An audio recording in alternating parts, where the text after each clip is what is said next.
Esto es espacio.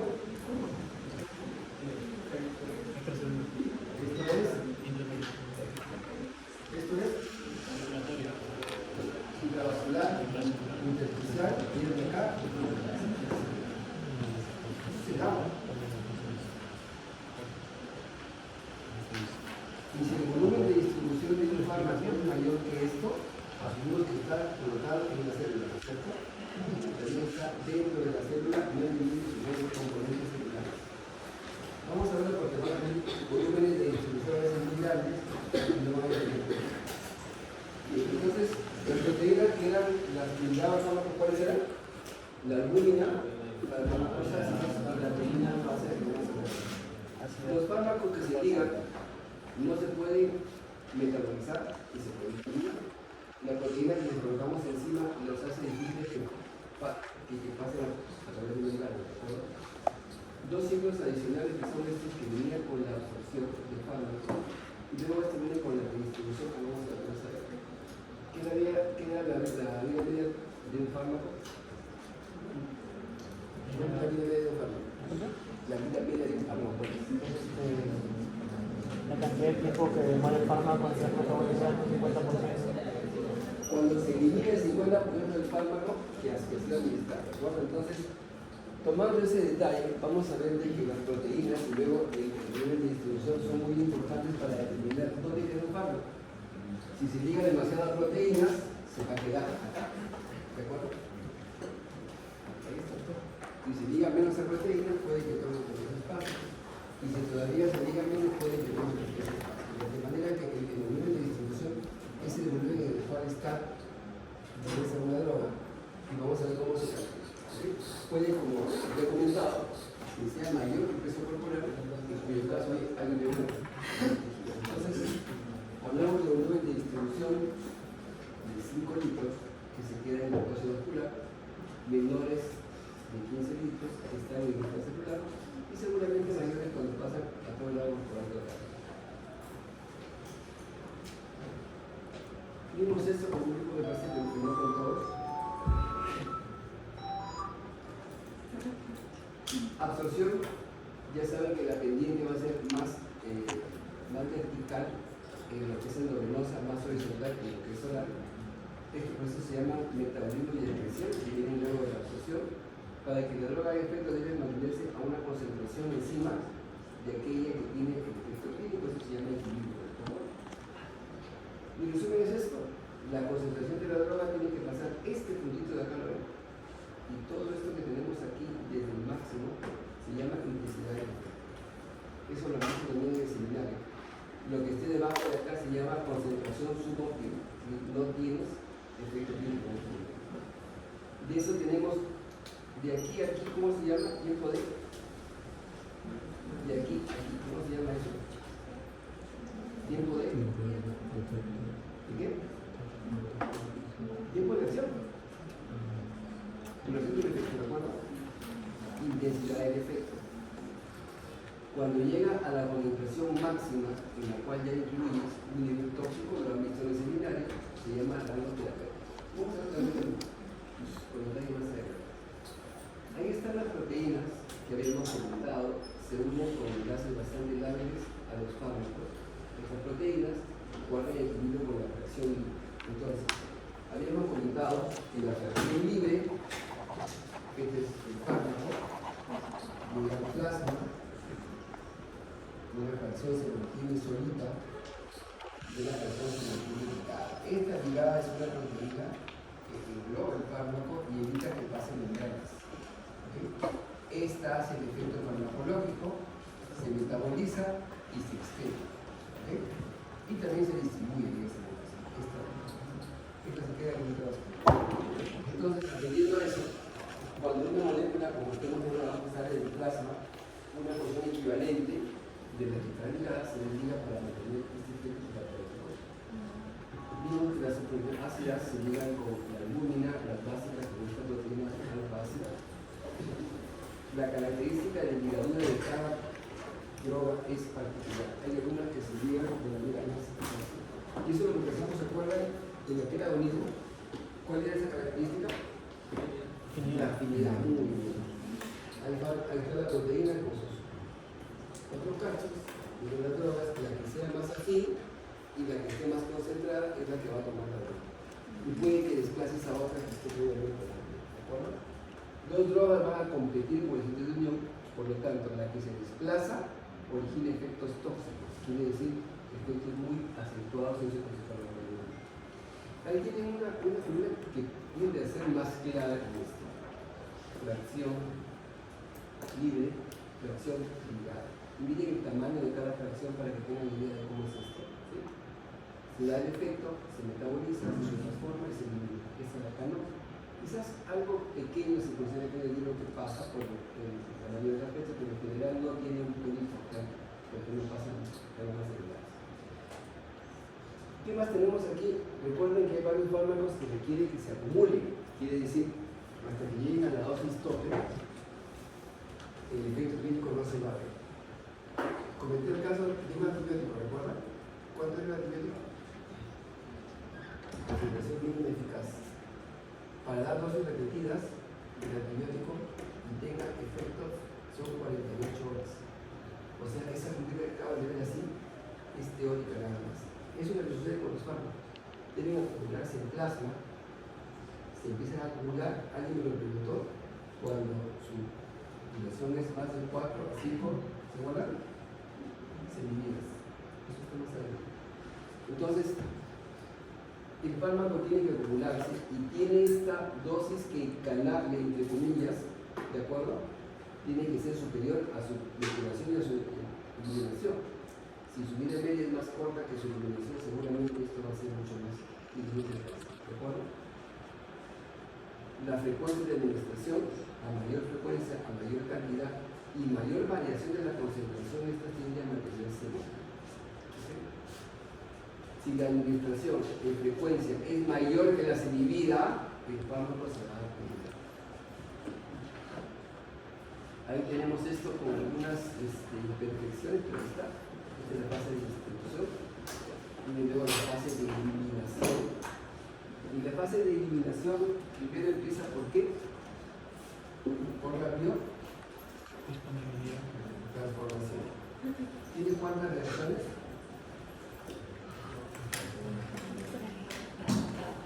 1 y 2. Esta una tiene cuántas reacciones? 4. La más importante es la. ¿Y acá? No. ¿Cuál es la segunda? Glucuronilación. Después de que pasas por esto, estos fármacos en la segunda fase pasan a equilibrarse o bien por el hígado o bien por el hígado.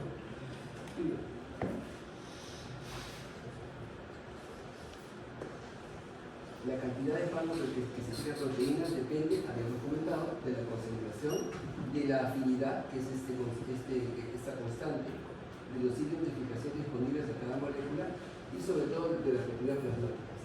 La hipoproteinemia, ¿dónde se presenta? ¿En qué tipo de pacientes? 2. Así es. ¿Qué pacientes tienen bajas proteínas? Primero empecemos. ¿Quién produce la albúmina? ¿Quién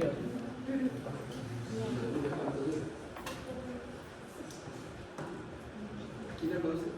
¿La albúmina? ¿Cuánto dura? Una semana más o menos. ¿Quién tiene bajas proteínas normalmente de la gente que trabaja en casa?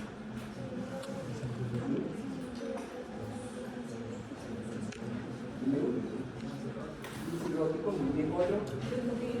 Un desnutrido, otro. Otro, muy bien, otro. Un paciente neoplásico. La toxicidad hepática generalmente tiene problemas de síntesis hepática.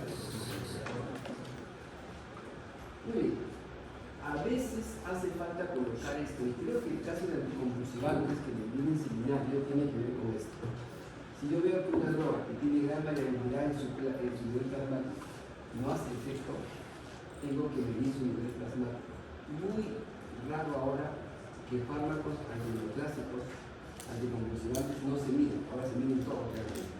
Justamente para hacer sobre todo el descarte, ¿no? Se mide un medicamento está que me va bien, y sospecho que el paciente no lo toma, la manera de saberlo cuál es, medir el nivel plasmático. Si el nivel plasmático está debajo del nivel plasmático deseado, no te lo toma. O hay un proceso de inducción metabólica, está que toma su vitamina, toma su proteína original, se toma alguna otra cosa que está evitando que ese nivel plasmático llegue a su nivel, ¿de acuerdo? ¿Sí? Al mismo. ¿Qué hacen los inductores metabólicos? ¿Qué hace el inductor metabólico? En tus palabras, no en lo que yo te explico.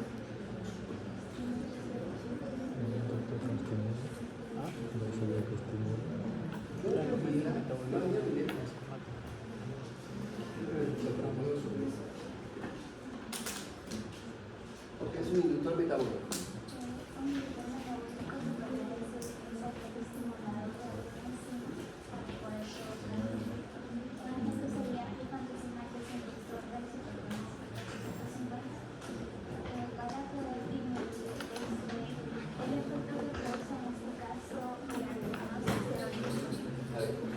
Hay dos tipos de inductor metabólico, los que hemos comentado antes. Hay un inductor metabólico primario y un inductor metabólico secundario. El primario es el mismo, el fármaco mismo, su uso continuo induce mayor producción de enzimas y su vida media cae. El secundario, el fármaco induce una producción de enzimas que afecta a otros fármacos que no son mismos, ¿de acuerdo? ¿Qué es lo que pasa con los primeros momentos de casa de la. Cuando usamos un inductor tenemos dos tipos de fármaco. El fármaco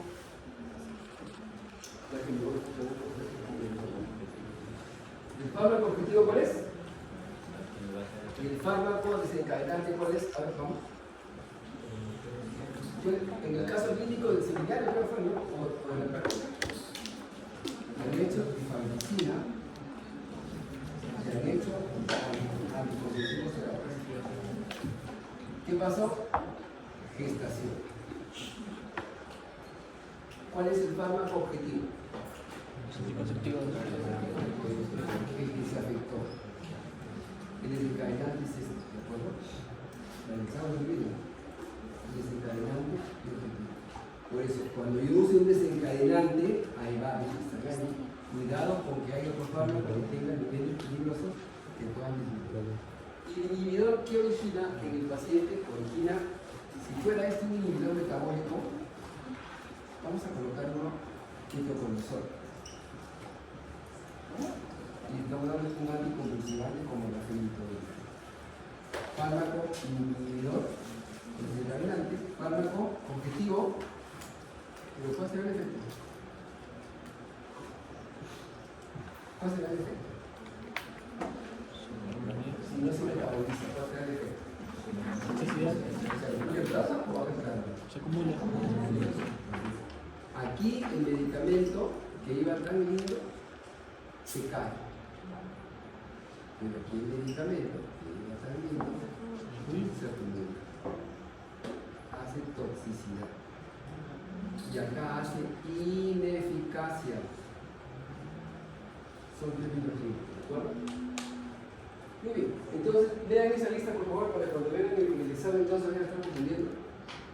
Hablamos de vida media plasmática y que tiene la pregunta siempre es la misma, ¿no? ¿Qué factores, creo que les digo en el examen de plasmática, modifican la vida media plasmática para arriba o para abajo?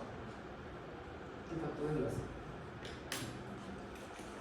Consideramos la vida media plasmática, lo que dijo su compañero, depende de los factores, sobre todo de la unión de los fármacos a proteínas, cuándo tenemos de unión a proteínas, cómo está el primer paso hepático, cómo está el ciclo interhepático. Sobre todo depende, y hablamos de práctica, de la polifarmacia. ¿Qué es la polifarmacia, se acuerdan? No. Más de dos. Desde más de dos tenemos polifarmacia. En ese caso también por si acaso entran las vitaminas.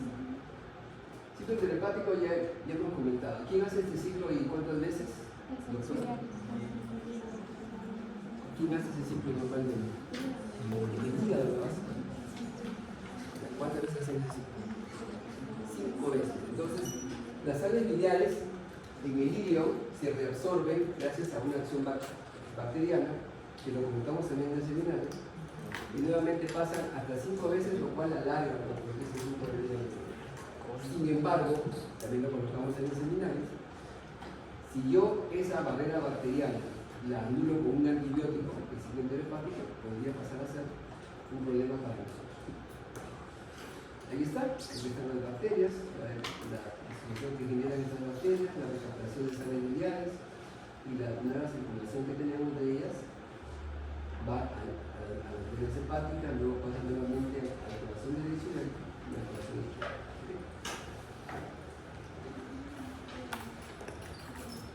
¿Cuál es la fracción que se distribuye? Vamos a distribución. La fracción no ionizada. Esa es la que pasa a la membrana. La ionizada que está con proteínas se queda en el plasma, de manera que la fracción ionizada es la que luego se va a ir liberando para formar esta fracción no ionizada. A ver, ¿en qué términos explicamos esto de acá? La fracción no ionizada es la fracción que hace la actividad farmacológica. Y la ionizada no está unida a proteínas, todo eso es droga libre, por si acaso. Esta actúa, ¿ok? Esta pasa membranas porque no tiene carga. La que tiene carga, como tenemos acá un glucocáliz, que ya habíamos comentado, llega por acá y es rechazada. ¿De acuerdo? Esta es la fracción que yo debo mantener. Cuando se modifica esta fracción básicamente dependerá del pKa. Entonces, tenemos que esa distribución del fármaco tiene ese principio. Esta molécula no ionizada puede acceder a todos los espacios menos a algunos. Uno muy importante para ver el hematoencefalo. Eso habíamos comentado también en cuanto a los líquidos.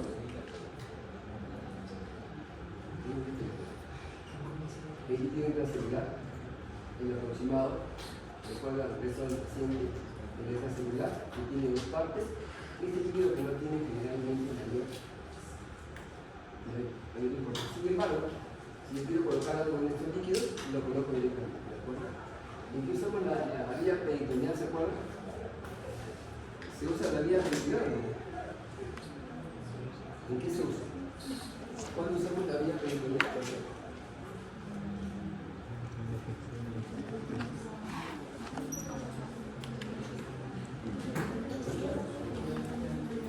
¿Cuándo usamos la vía peritoneal? Cuando llenamos al paquete de líquido 2 horas y luego lo eliminamos. ¿Eso cómo se llama? Diálisis peritoneal continua. ¿De acuerdo? Si quiero colocar algo ahí en esos líquidos transcelulares, debo colocarlo directamente. ¿De qué depende? La pregunta de examen que habíamos comentado, del flujo sanguíneo. ¿De acuerdo?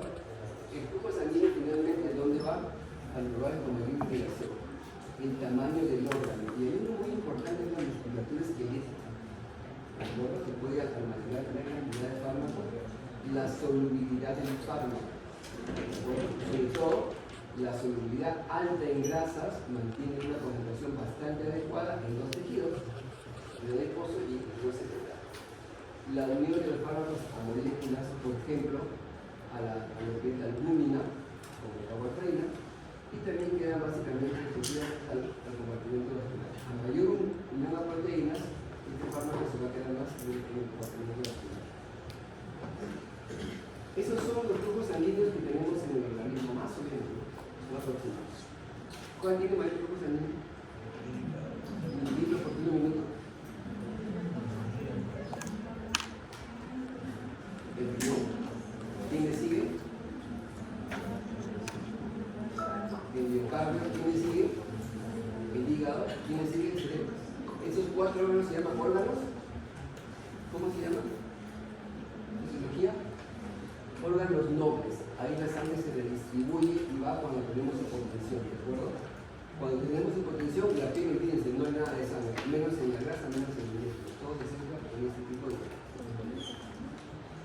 Ese es el volumen de distribución como concepto teórico. Es el volumen de litros por kilo de peso. Podemos modificarlo igual, como se dan cuenta, podemos manipularlos, sobre todo en volúmenes altos, tenemos en fármacos básicos, volúmenes muy pequeños en fármacos ácidos, y en anfóteros que pueden ser básicos o ácidos, tenemos volúmenes sensibles. Ahí tienen el concepto del libro tal cual está. Ese volumen de distribución es aparente, se divide lo que coloqué de dosis sobre la población plasmática. Anoten esta diapositiva que este es el volumen de distribución aparente. Tenemos volúmenes más altos, tenemos volúmenes más bajos, eso depende de las características que hemos comunicado de la fracción libre y la fracción libre. A ver, miren cómo va la distribución, para que vean. Esto está nada más ahí está la figura en el espacio intravascular. Vean que solo se quedan las arterias y sobre todo en las venas. Luego pasa al espacio intersticial, ¿se puede ver? ¿Sí? Luego pasa al extracelular, y luego finalmente concentra en el intracelular. Esta distribución de los líquidos es la que determina esto que está haciendo acá, esta molécula azul, es de una línea no ionizada, ¿de acuerdo? Eso tiene relación directa con el efecto farmacológico final. Ahí tienen cómo esta distribución, absorción, cómo se distribuye inicialmente en el plasma. Luego viene la distribución, miren cómo va cayendo de todo el organismo, se va centrando en los compartimentos. Luego viene el metabolismo y luego viene la excreción. ¿De acuerdo? Pasamos al hígado, luego el hígado pasamos por el riñón. Ese es el modelo de curva que hemos comentado hace un rato, que venía con la punta de un nivel de equilibrio. Ese es más o menos lo que tenemos de agua corporal total. ¿De acuerdo? ¿Y qué moléculas pasan mejor al agua corporal total, al agua extracelular, a la sangre y al plasma? Generalmente recuerden que cuando están en el plasma, la mayoría de moléculas se unen a proteínas de manera bastante natural. De todo esto se puede deducir de que está concentrada la mayor cantidad de fármaco en volúmenes circulares. Tenemos también en la grasa, sí. Ahí tenemos un problema. Sobre todo las moléculas liposolubles son las que se quedan ahí directamente relacionadas. Y en el hueso se pueden fijar algunos iones como el plomo y el flúor que pueden alterar la arquitectura ósea. Y hablamos también del PK, ¿no es cierto? A ver, ¿qué es el PK, se acuerdan? ¿Qué es el PK? El pH también está 50% ionizado y 50% no ionizado. A toda esta columna de acá, digamos, esto a veces es muy complicado de entender. Y a la de allá también, más acá que la dice, pregunten. Un docente mío de biología dice, a que no me preguntan nada durante el curso me lo jalo, decía. ¿Qué es el PK? El PK es un pH. El fármaco está 50% ionizado y 50% ionizado. Si lo dejan muy subida se mantiene así. Pero si este PK es ácido, ¿dónde se absorbe mejor el fármaco? ¿En el estómago o en el intestino? ¿Por qué? Porque cuando pasas a un PK que se parece al pH del medio, es el pH 4,5 de pH. Esto que era 50 y 50 se transforma en 10. Quiere decir, favorece la reacción no ionizada que es la que va a entrar. ¿De acuerdo? Recuerden este detalle también para la eliminación por orina. Si yo le cambio el pH a la orina, elimino más rápidamente un grupo de fármacos, si es ácida o es básica. ¿De acuerdo? Entonces, el PK es esto. Por eso los fármacos ácidos, la gran mayoría de ellos se absorben en el estómago. ¿Okay? Y el otro pH, si es básico, se absorbe en el intestino. Seguimos. Ahí tienen ustedes el PK, por ejemplo, de la naproxeno, que finalmente tiene una buena disociación aquí en lo que es el jugo gástrico. ¿Okay? Y tenemos también la morfina, que tiene un pH básico que tiene exactamente una distinta concentración. ¿En qué parte del tubo digestivo hay menor absorción? ¿No es cierto? Ahí tenemos la mayor cantidad de absorción de alimentos y también de fármacos que pasan luego de haber afectado por el duodeno. ¿Recuerden que hay primer paso hepático? Sí, sobre todo en la vía oral. ¿Qué otra vez tiene el paso hepático? ¿Otra?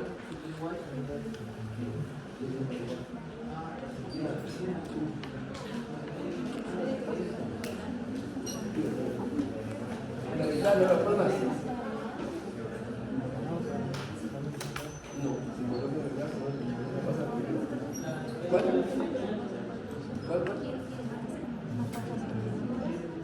Doctora, usted. Doctora, parpadea porque no me importa que esté vivo. Allá parpadea ya.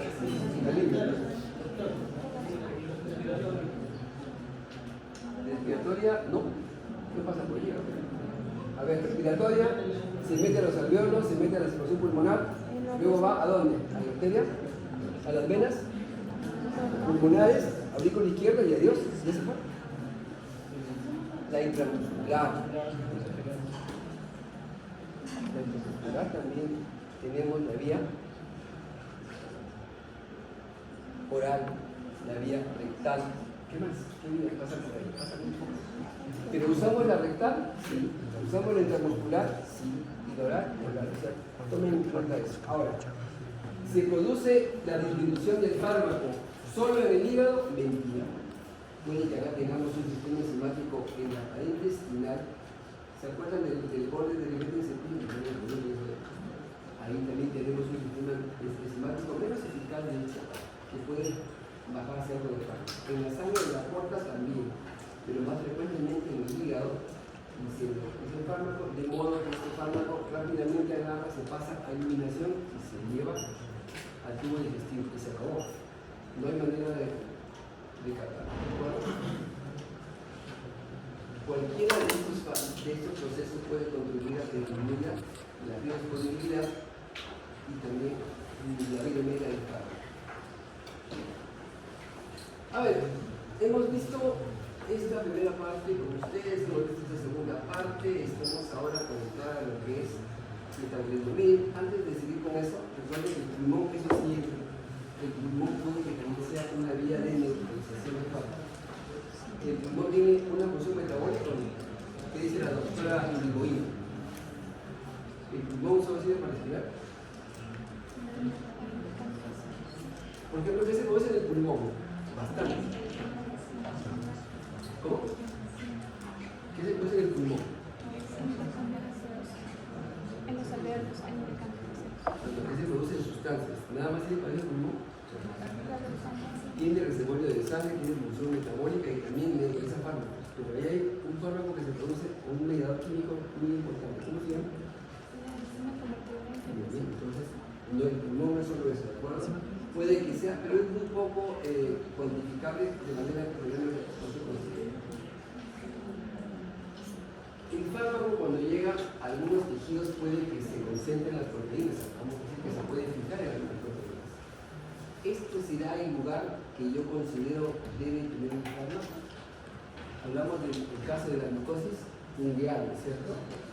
El fármaco de una glucosis ungueal, ¿dónde va a actuar? ¿Va a actuar encima de la uña que la tiene como un cartón o actuará vía sanguínea?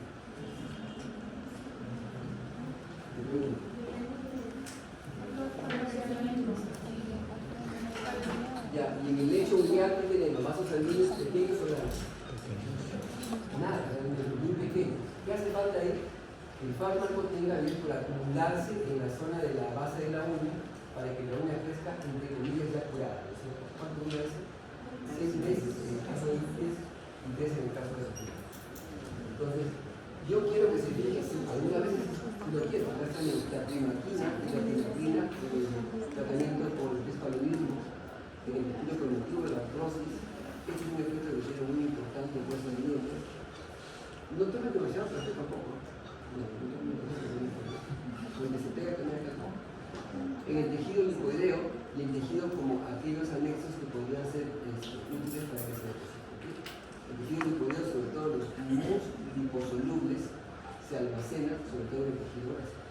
y pueden liberarse de manera posterior. ¿Eso cómo se llama? Yo acumulo acá fármacos en la grasa. Ahí está. Algunos fármacos se distribuyen, sobre todo los fármacos que tienen una amplia avidez por el tejido graso. Entonces, la farmacología de un paciente obeso nunca será igual de un paciente que tiene infección. Tener cuidado con eso, para todos los fármacos.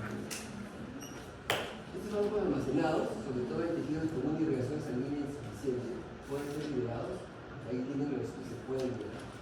¿Qué nos pasa? Generalmente se han dado operaciones, el tiopental, el diazepam o el glutidazolán, y una grasa muscular de tipo no escleralizante que puede originar una recirculación del fármaco. Ahora, en el metabolismo, ¿qué tenemos que ver?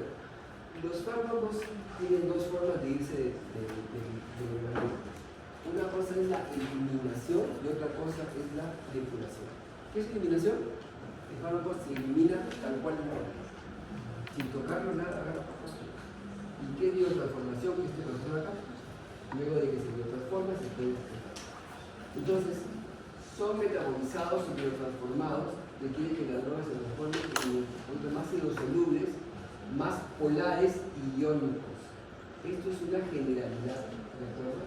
Porque algunos fármacos, pasando por la primera fase, recién toman la actividad. ¿Y eso cómo se llama? Se llama profármaco, ¿no es cierto? El fármaco pasa por la unidad 1 y tenemos profármacos. Ahí tenemos las reacciones en general. Hay fármacos llamados profármacos, pasan a la fase 1 y recién se activan. Luego que pasa la actividad, vuelven a la fase 1 y ya transformados, van a la fase 2 y se van a eliminar. ¿De acuerdo? Ahí tenemos las reacciones más comunes, sintéticas y no sintéticas. La no sintética, ¿cómo es?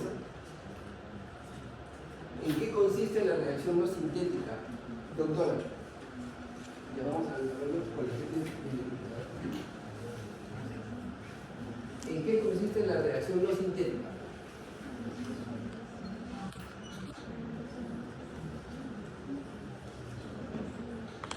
¿Cuál es? ¿Qué entiendes por eso? ¿Cómo? ¿Cómo? ¿A este qué le pasa? ¿Se agrega una carga adicional? No. O más seguro se inactivan las cadenas laterales del fármaco para que ya no actúe. ¿Se ha formado algo nuevo? Mentira. Sigue siendo el fármaco, pero con algunas características moleculares diferentes. En cambio, en la segunda fase, su droga que ya ha sido inactivada, ¿qué sucede? Se le clava tremenda proteína encima y está preparado solo para eliminarse. Fase 1, fase 2. ¿Verdad? Se llama de conjugación, la droga se inactiva y finalmente, como de otra manera, la más importante es la glucuronidación y permite que se elimine el fármaco por vía hepática o por vía renal. En este metabolismo hay un problema. Los de fase 1 pueden que sean metabolitos activos, ¿de acuerdo? Pero puede que también tengan características tóxicas, o sea, citotóxicos, genotóxicos y de continua sensibilización. De manera que hay que tener cuidado con conocer los metabolitos de cada fármaco. ¿Quién cumple esto de acá, por ejemplo? Los fármacos para qué? Los antineoplásticos. Cumplen con estas características, ¿no? Antes que sean eliminados. Vimos la oxidación. A ver, ¿esto qué significa? Vimos de que ahí tienen el silicón P450, que lo menciona importante para que ya como si lo conocieran. ¿Han visto por ahí? Nomenclatura. ¿Esto qué es? Es su familia. La subfamilia, muy bien. ¿Esto? Familia y el 4 ya la isoncina. La isoncina específica. En el examen práctico me parece 5 ejemplos de isoncinas más frecuentes que se usan. Espero que lo sepan, porque también lo sabes. ¿Cuáles son? ¿Cuál metaboliza? A ver, ¿quién acá lo ha usado en su vida paracetamol? Nadie, ¿no es cierto? Todos han usado de una u otra cosa. ¿Qué isoenzima lo metaboliza? ¿Anador?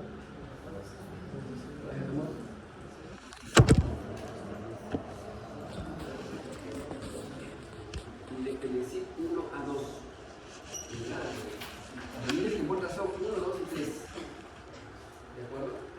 De 1 solo el 1 a 2. Del 2 tenemos 4 y del 3 tenemos solo 2. Así que eso vamos a verlo en el examen.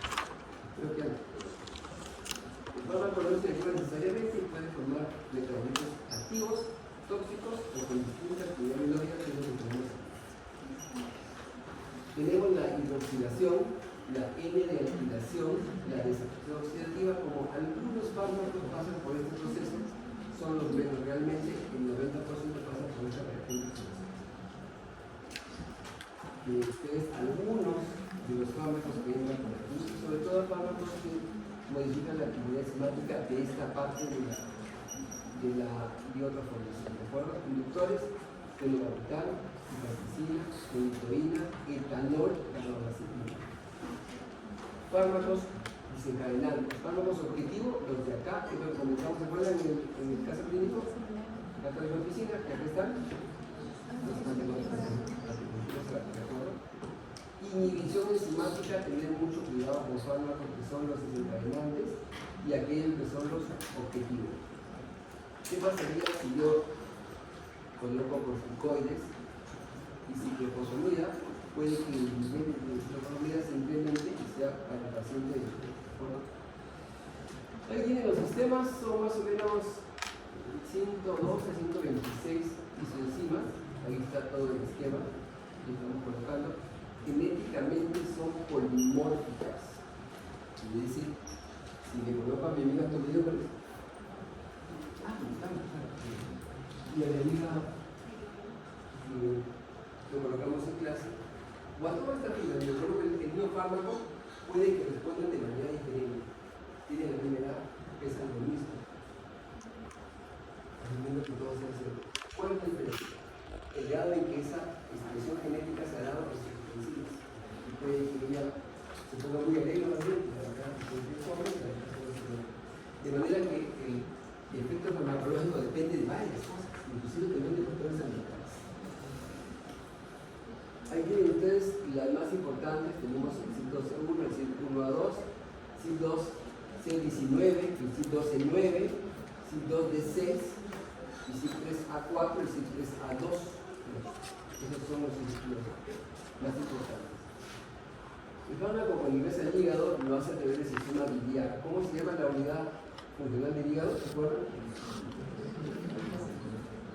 Muy bien, tenemos varios tipos de cine. En ese cine hepático, ¿la circulación biliar sale o entra de la cine? ¿Sale o entra? ¿Por qué entra y sale? Perdón. Entra la circulación arterial portal y la circulación arterial. Y sale la circulación biliar, ¿de acuerdo? Sale a los navículos biliares, se almacena ¿dónde? ¿Allí? ¿Esto cómo se llama? ¿Esto cómo se llama?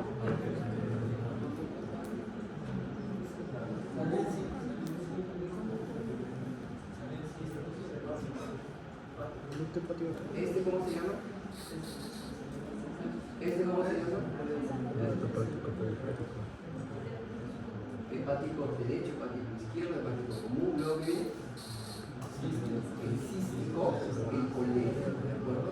Recuerden que acá en la vesícula biliar la bilis se deshidrata y puede concentrarse y luego volver a limpiarse el hígado. Miren qué sucede cuando colocamos un fármaco que se metaboliza en el hígado. Este es el retículo endoplasmático rugoso, ¿sí? Y cuando se estimula la formación de isoenzimas, miren cómo cambia la anatomía celular de este hepatocito. Esto es el reposo y esto es cuando se produce una gran cantidad de proteínas que están asociadas a la metabólica. Tenemos metabólito de fase 1 en la zona 3 y en la zona 1 metabólito de fase 2. Se supone que se producen en la cima, saben que estoy haciendo. Otras reacciones, hidrólisis y reducción, como habíamos comentado, son poco frecuentes en la fase 1. Sobre todo la hidrólisis quizás sea la segunda más importante, ¿de acuerdo? La droga sí se fracciona en dos partes, sin generar mayores componentes. Y en la reducción básicamente se sustituye radicales. En la fase 2 hablamos del ácido glucurónico, hablamos de los acetilos o de la acetilación, de la sulfatación y la metilación, ¿de acuerdo? El fármaco en general ya no puede volver, aumenta el peso, su paso en los brazos es muy dificultoso y generalmente se dispara para la excreción. Aquí tenemos dos fases que acabamos de ver ahora. Tenemos la fase 1 y la fase 2. Se dan en distintas zonas del hepatocito y del ácido hepático, ¿de acuerdo? Las drogas tienen estas características dependiendo de lo que es el sistema 450.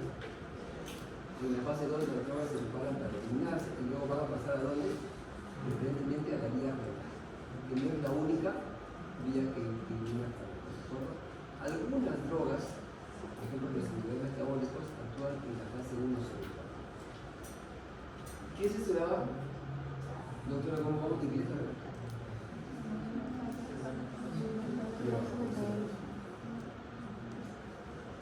Algunas son completamente metabolizadas y no sirven de nada. Cuando hablamos de sistema simpático, la adrenalina, la noradrenalina, la dopamina no se produce por vía oral, porque se inactivan en el tubo digestivo o pasan por acá y no queda nada de ellas, de manera que se dan por vía parenteral. A ver, el riñón, ¿cuántas funciones tiene de excreción? ¿Cuáles son esas funciones? ¿Cómo sé que el riñón está bien? Fisiología, ¿qué dicen ustedes? ¿Cuál es la principal de las funciones que en el riñón excreta fármaco? Tenemos filtración, reabsorción, secreción y luego eliminación, ¿cierto? ¿Cuál es la más importante? ¿Qué tiene de malo la secreción? ¿Qué tiene de malo?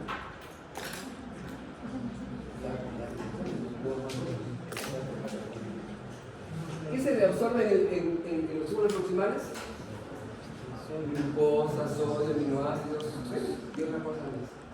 ¿Qué pasa en el túbulo proximal? Hay la secreción. ¿Saben lo que es lo malo de la secreción? Que tiene receptores que se pueden saturar. De manera que hay fármacos que pasan más rápido, hay fármacos que no. Ahí vienen las vías menores y mayores, la secreción biliar entérica, secreción renal, esofageal, saliva, son vías respiratorias. Y tenemos que, si bien es cierto es el principal órgano excretor, no es el único. Y tiene que evaluarse qué tanta habilidad tiene para poder confiar en este órgano excretor. Si le vas a colocar a un paciente mayor de 50 años un medicamento que se termina por riñón, tú vas a ver cómo está el riñón, ¿cierto? ¿Y cómo lo averiguas? Ella tiene 60 años, le vas a dar un tratamiento para una hija. De ahí las personas que acaban hipotensa, consultando y todo, hubo una carrera de ese grupo. ¿Qué te faltó? Calcular si su función renal está adecuada para ese fármaco. ¿Cómo lo haces? ¿Por qué valor lo haces? Esto viene en el examen sí o sí. Creatinina. ¿Creatinina? Los de la clídens. ¿Qué proteína de qué? ¿Cuánto vale el creatinina? Siempre tomen la filtración y la depuración como más o menos igual. Es 85 a 120 mililitros por minuto. Promedio, deben calcular cuánto te queda de función renal para que el fármaco no haga toxicidad.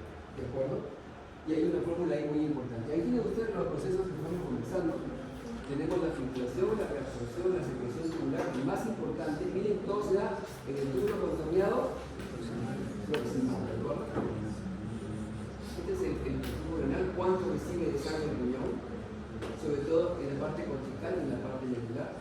Este es el número de detectado renal, ¿de acuerdo? Que se mantiene gracias al flujo plasmático renal. Esto es fisiología pura y dura, que ustedes saben nosotros. Se define lo que pasa al túbulo contaminado proximal, ¿de acuerdo? Ahí se da el transporte tubular de drogas, y se secretan aquellas que se van a eliminar. Esto era lo malo, lo que te decía. Aquí hay transportadores en la secreción tubular, ¿ves? Se saturan. Si hay dos drogas que compitan por ellos, una se va a quedar en plasma y otra se va a eliminar, ¿de acuerdo? Es un proceso activo, saturable, se puede inhibir, independiente de la unión a proteínas, una vez más. ¿De acuerdo? Entonces se da con transporte activo porque está contra una cadena de concentración, siendo el proceso más importante de todos. ¿Cómo calculamos?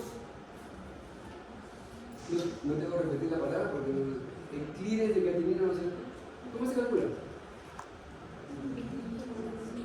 ¿Qué fórmula? Fórmula, ¿cierto? Aquí tres procesos: filtración glomerular, secreción tubular, reabsorción tubular.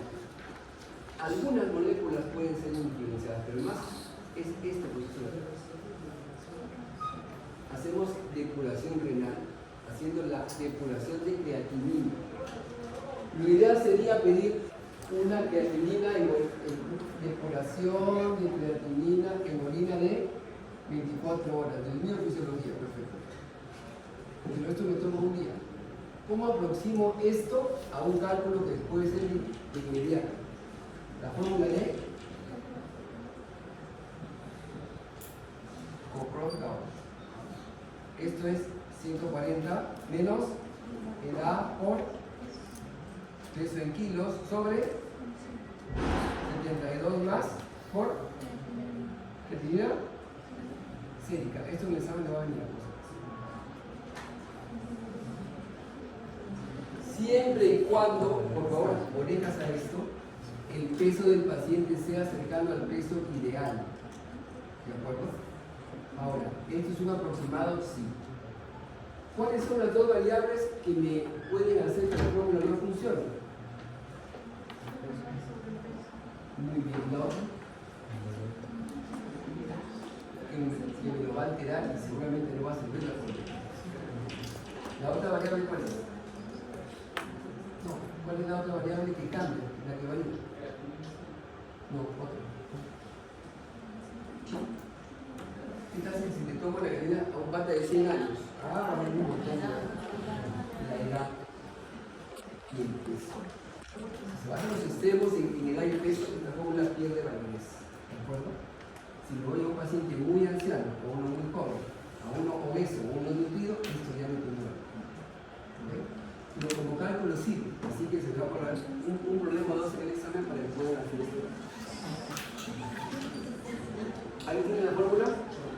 Tienen varios realmente. Aquí está lo que hemos colocado.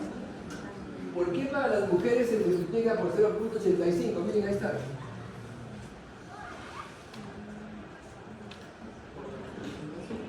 ¿Por qué? No quiero que sea más, por favor, no vas a ver ahí. ¿Por qué? ¿De dónde viene la creatina? Muy bien. Teóricamente, y viendo muchos de ustedes es teórico, definitivamente, los hombres tienen mayor masa muscular que las mujeres. Por eso es que las mujeres tienen un porcentaje menor. Ahora lo que quiero mucho, porque vamos a comer al gimnasio. Y tienen ahí otra fórmula mucho más interesante, ¿no? Que tienen orina, por volumen de orina, sobre la sérica.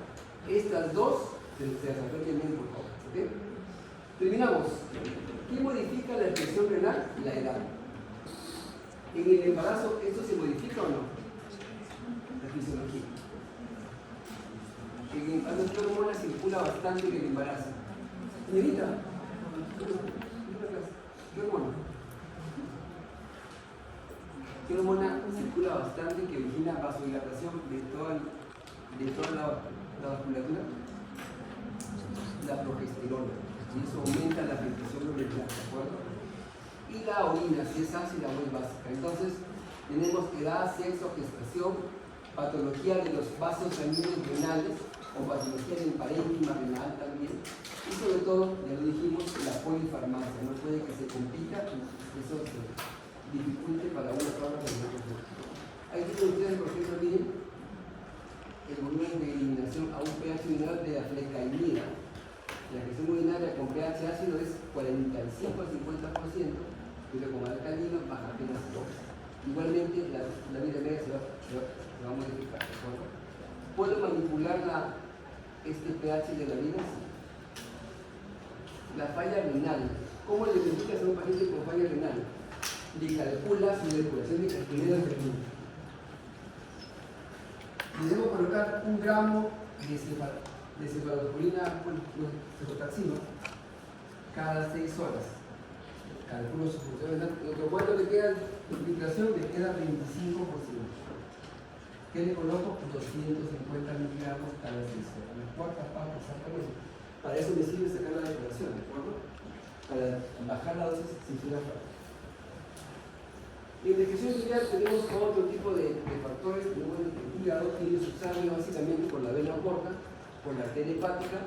Ambas suministran oxígeno en cantidades iguales. La gestión biliar depende de transporte activo y sobre todo de tamaño molecular.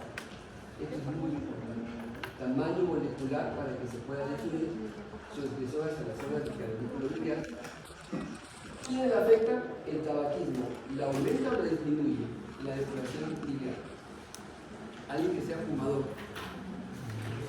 Podemos decir que el tabaco y el licor son también inductores metabólicos. Los dos, tabaco y alcohol, pueden funcionar como inductores metabólicos. ¿De acuerdo? También tenemos la interacción con xenobióticos. Y recuerden, flujo sanguíneo hepático y renal se cae en los ancianos. De manera que en ambos hay que predecir la función renal. ¿Y cómo se función hepática? ¿Cómo manejamos la función hepática? ¿Cómo sé que el hígado todavía está bien? ¿Qué hacemos de exámenes? ¿Qué hace el hígado? ¿El hígado qué produce? ¿Qué produce? Dos cosas que puedo medir que el hígado produce. Porque si está en la función de síntesis, mi hígado está bien. Si la hígado está alterada, mi hígado está mal. Lamentablemente el hígado da síntomas de falla cuando tiene menos del 25% de presión.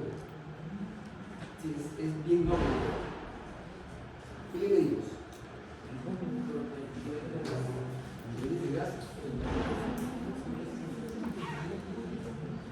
En el día, ya lo olvidó. Nivel de albúmina, ¿cuánto es el nivel de albúmina? 3.5 a 5,5 gramos por decilitro. ¿Y qué más le medimos? ¿Qué más produce el hígado? Estamos en la agonía de la clase. Produce factores de coagulación. Ya, ¿cómo lo mido? ¿Cómo sé que ese paciente tiene anemia? ¿Albúmina o albúmina? Nada.